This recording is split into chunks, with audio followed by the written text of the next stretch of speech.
Hey, good day, YouTube. I hope everyone is doing good, living life to their fullest. All right, today we're going to talk about modern carry system setups here. All right, and so what's a good carry system in this year, 2023?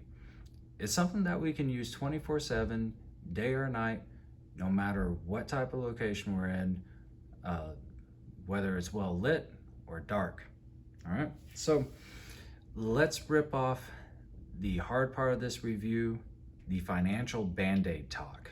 All right, so this way you can go to your spouse later on and say, I need some money, or I would like to have some money, but don't worry, it's for your defense. You church it up however you want to spend your own money. Anyways, so the carry system setup that you see with the enablers here, such as the light and the red dot and holster, you're looking at about $1,000 to $1,200. All right, and we're not even gonna say specifically talking about this particular pistol, which is the SIG P365X macro. This could be your run-of-the-mill generic polymer frame striker fire type pistol. All right, so you're probably thinking, man, that sounds like a ton of money. Like when I was thinking about getting a gun, I was thinking about spending 500, 550 bucks. Now you're saying that it's going to be $1,000, $1,200. Yeah, for an effective setup for all sorts of situations, absolutely. But let's get into the reasons why. And let's talk about some national statistics, okay? So according to the National Incident Board Reporting System, so location of homicides. All right, most common locations of homicides between the years 2011 2021. Number one were people's homes, residents, right? Apartment buildings, stuff like that. Number two was streets or alleyways and highways. And then number three, parking garages and parking lots. And as far as times of when violent crimes are highest.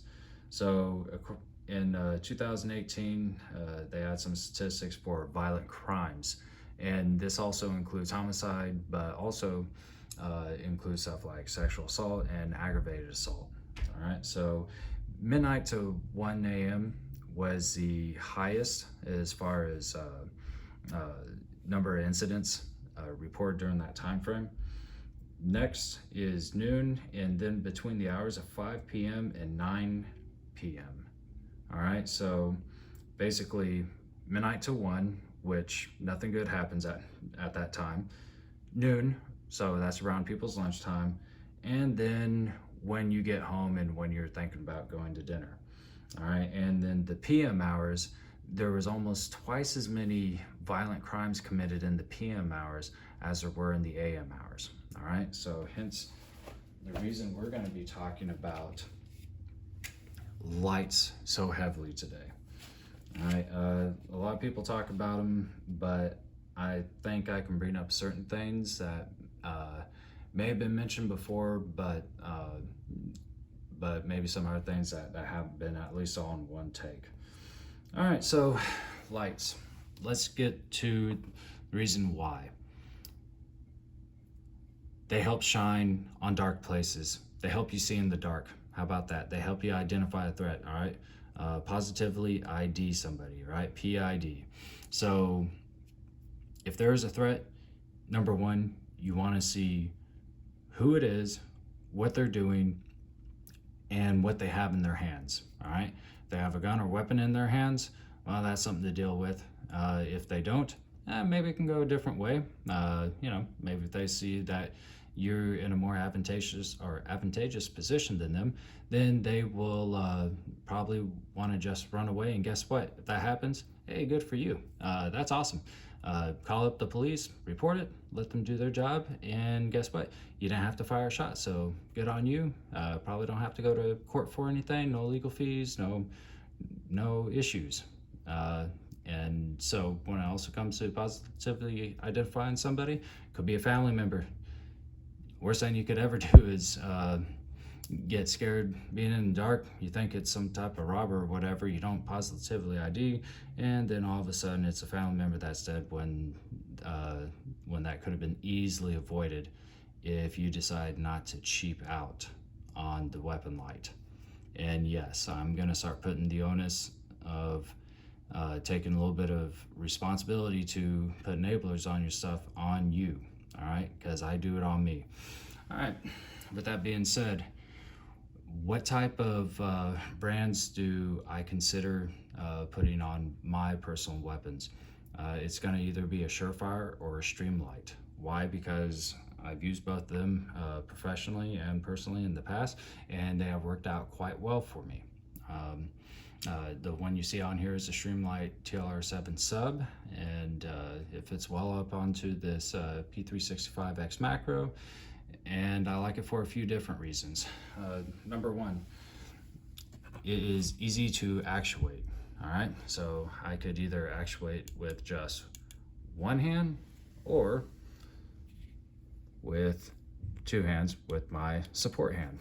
All right, so that's great. And the reason I like that is because in case one of my hands is injured, or I'm carrying something, maybe like a small child or a family member, something like that, or I'm trying to move an obstacle out of the way or open up a door or something like that, guess what? I can still have one hand on my weapon and be able to still have access to my light, okay? So although I won't have as stable as a platform as shooting with two hands, guess what? So have one decent one and have access to a light, so that's pretty good. Second reason I like this one, because it sticks out just a little bit further than the slide. All right, and that's a good thing, especially when it comes to if you're in close contact, right, to where your gun is actually contacting a threat, right? Someone's trying to attack you or whatever. You get into a tussle. If you have just a little bit of light standing off from them, not as much of their body weight can go on the slide and cause a out of battery issue for you. All right. So like I said, the Streamlights are really good. I really like the Surefires as well. The Surefire X300s to be in particular.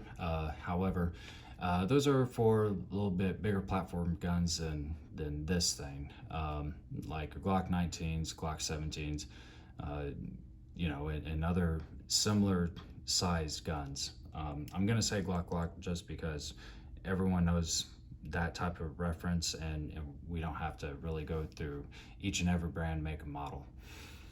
All right, with that being said about lights, I do not like the laser light combos, and for a few different reasons. And it's gonna segue into the one of the next or most important things is holsters. All right, so the holster that I have right here is made by Four Brothers. Excellent company as far as the quality of holsters. I really like this thing. This is like one of their appendix rigs, and has a nice wing thing here, so it keeps the butt of the gun closer into your waist, and yes, this gun is clear. And then it has these nice metal clips, and they're nice and thin to where they're not sticking out a whole lot, kind of like those heavy duty plastic or polymer ones that you see on a bunch of other brands.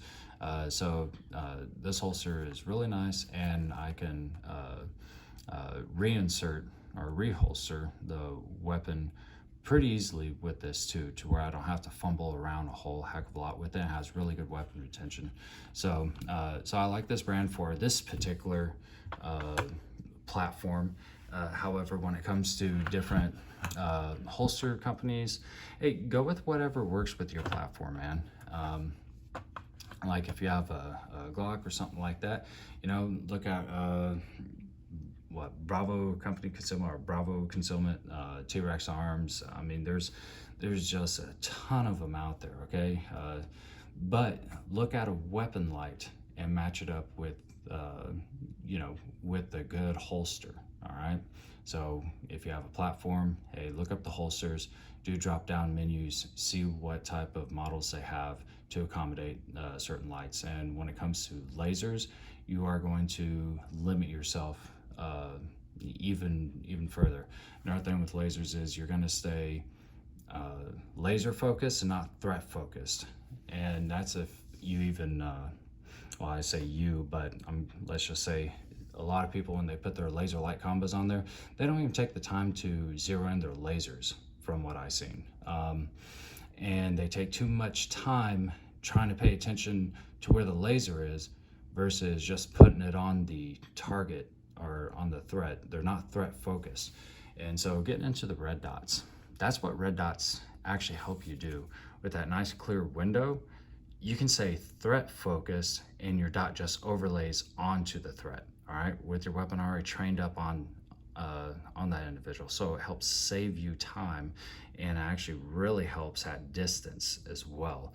Up close, I'm about as fast with irons as I am with a red dot up close, but medium ranges and further out, I'm way faster with the dot, and a heck of a lot more accurate as well. All right, so when it comes to brands of red dots, I only trust 2 companies as of right now. Now, my opinion may change as I use some more stuff and as better stuff is coming available, which like this year and a little bit last year, more and more products from more companies have been coming out. So this is always subject to change, but as of right now, HoloSun and Trijicon are my main go-to. They are durable, reliable, and they work pretty damn well. I've had Trijicon RMRs in the past, like them, but I don't like that you have to take the damn side off just to change the battery and then relock tight and then re-zero it, and the picture is not as clear as HoloSun's. And the HoloSun's, they have that side feeding battery tray and really good battery life. I like the reticle, so yeah, HoloSun is my favorite, and the one that's on here is a 507K, and it matches up good with this weapon. But anyways, let's get on to iron sights, or more specifically, night sights. And yes, if you're saying, hey, you should have suppressor height sights, yes, I absolutely agree. And yes, that is going to be a future purchase for this. So on this particular gun, for the SIG, we have the X-ray sights, and they're good sights. However, I think we could have saved a little bit of money and just got suppressor height sights and just the tritium maybe in the front vial or in the front side if you wanted tritium at all, and leave the rear sides plain. The only reason tritium, for me, the only good thing about tritium is being able to find your gun at night. If you have it in your drawer or on nightstand table, you can identify it by those night sights. Other than that, they're not any better than any other type of sights. And the reason for that is, if it is dark enough to where the tritium in these are activating and glowing really well, then it's too dark to see your target. So guess what? And when you shine your light, you won't be able to see the tritium in there anyways. All right. And and one more thing with the red dot, when it comes to the brightness setting on your red dot, so the camera's not going to be picking this thing up well. All right, I don't have one of those fancy cameras where you can like really focus in on it, but you should turn your red dot up enough to where you can actually still see the dot even after you shine the light. Now, from where I'm sitting, I can still see the red dot. Like I said, this is a camera issue here where you guys can't see it, but if you can't see your dot whenever you're shining the light, that means you need to turn that sucker up, or else that dot is not serving you any type of purpose whatsoever. All right, now with that being said, let's go and show a little video of me walking through a dark area and using light real quick, and you'll see a little bit more of what I'm talking about. All right, so we are starting out with the lights off in this building. As you can tell, got some night sights. However, they're damn near about useless for what we're gonna be doing next. All right, so red dot, even though it's not coming across crisp and clear in the camera, in real life it does. All right, so I'm gonna be moving forward. Boom. Got white light. So we're able to see what was directly in front of us, right? So it looks like we got a door in front, door to the left, door to the right. All right, we're gonna go to the door to the left, the bathroom, all right? All right, so we already established that. Going forward, all right, we have a red dot still visible. Now, before we cross this threshold, all right, we don't really want to start exposing ourselves until we cross that threshold. All right. And then we can see the interior of the bathroom here. And you see the red dot still? All right, like I said, in real life, you can see the red dot a little bit, or a heck of a lot easier than you can through the camera right now. It's just kind of how the camera does its focusing. But this is what I was talking about earlier with being able to turn up the brightness of that red dot to where you can still see it just fine, even with the white light splashing up against the light colored wall there. I hope everyone enjoyed that last little part. So when you're looking at that part of me walking through the place where it was dark, you seen how the vials lit up, and then whenever I turn that light on, that tritium goes away. That is not some camera trick, that's literally how it looks. So tritium vials in iron sights, to me they're kind of useless. Again, like I said, other than to try to find your gun on your nightstand or something. All right, so getting to the next point.